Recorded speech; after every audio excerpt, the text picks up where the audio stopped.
What's going on, guys? Mike from FDT-TV here. Thanks for joining me for my preview of Arsenal versus Newcastle coming up on Monday night. Let's check it out.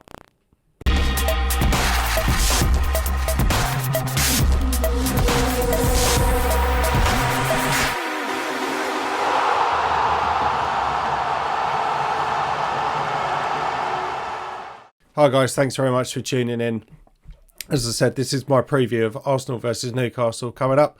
If you haven't already, please hit that like and subscribe button to make sure you're notified of future content coming out. So let's just jump into this fixture. Obviously, we played Newcastle only a couple of weeks ago in the FA Cup.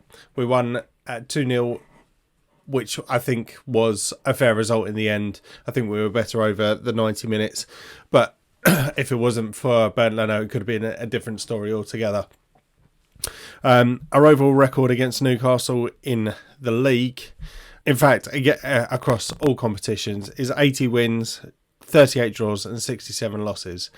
Over the last 3 seasons, we have picked up 5 wins and only 1 loss, which does read for quite good viewing, and that doesn't include the FA Cup results that I was speaking about in the last video.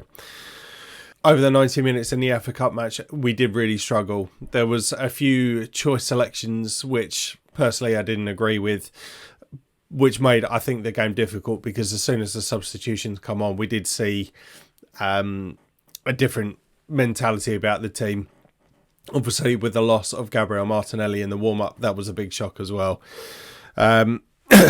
Newcastle currently going through a bit of a poor form in the Premier League. Currently sitting down in 15th, and whilst we're currently sitting in 11th. I mean, we have got 3 wins and a draw over the last 4 games. We still need to build on that momentum. We have picked up a few injuries over the last couple of games with the likes of Tierney and Pablo Mari, who have been outstanding players for us over the last few weeks.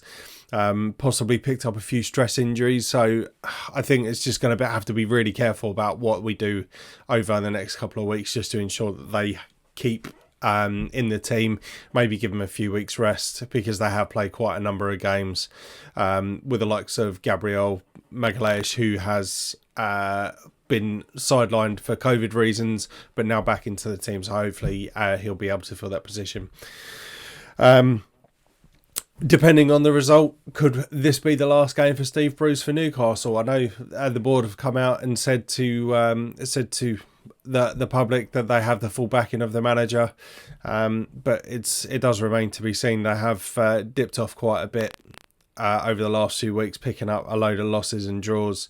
And all the fans are calling for it. But mind you, saying that, when that happened with Mikel Arteta, we then started to get a few results behind us. So you never know. I'm hoping that they don't get a result against us for the same reason that we need to pick up the points. We need to start climbing that table again. But yeah, so we're just going to jump into my squad selection now.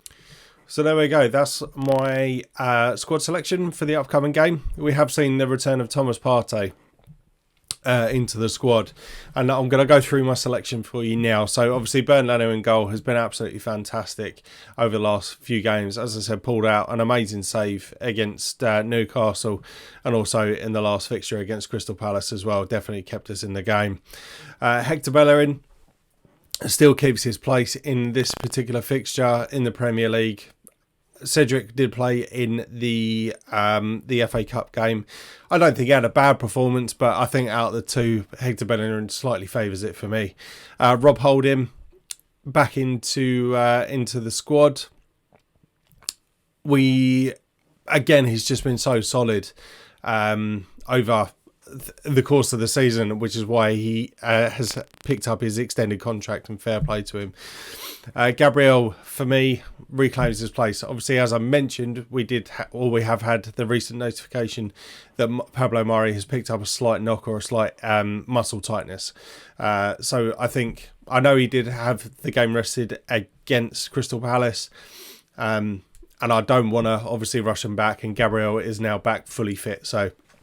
And it's not like he's not had a bad season. So I think this is the time for him to reclaim his place. Likewise with Kieran Tierney, we've obviously lost Sead Kolasinac going out on loan, so Ainsley Maitland-Niles is really the only logical player that we have, unless you throw Bukayo Saka into that position, which I mean technically could happen, but he's another player that has played a lot of games recently, and you do worry about them burning out, obviously being so young as well. So for me, Ainsley Maitland-Niles does reclaim his place, but my God, does he have to play a better game than he did the other day. Going back into the midfields, as I said, Thomas Partey is now back fully fit into the squad. Come on for the last 20 minutes or so against Crystal Palace. So he goes into the team.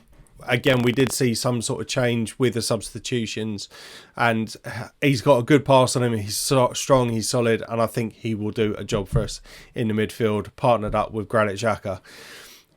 Granit Xhaka, I've seen, has come under a lot of criticism over the last game. I don't know why, because I think he was one of our best performers against Crystal Palace.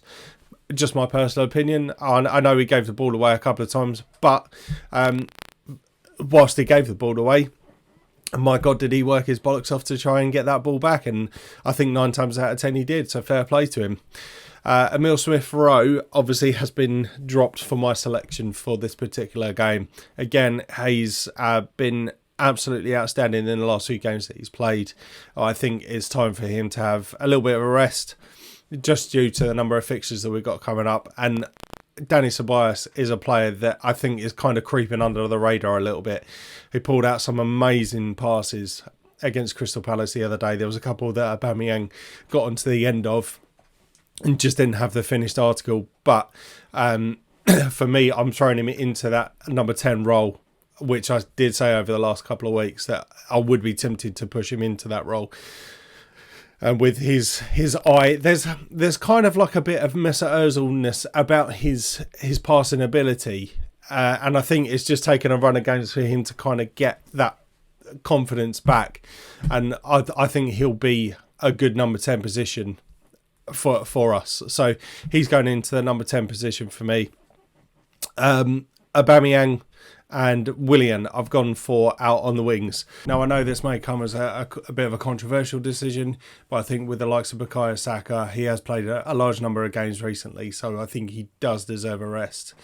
Lacazette up top has hit a fine bit of goal-scoring form, was granted it out of the game a lot against Crystal Palace, wasn't really getting the service.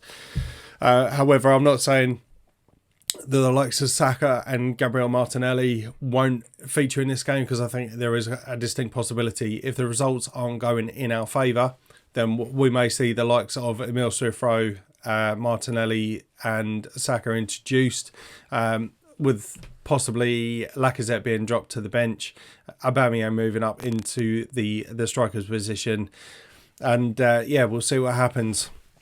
So there we go, guys. That is my squad selection for this particular fixture.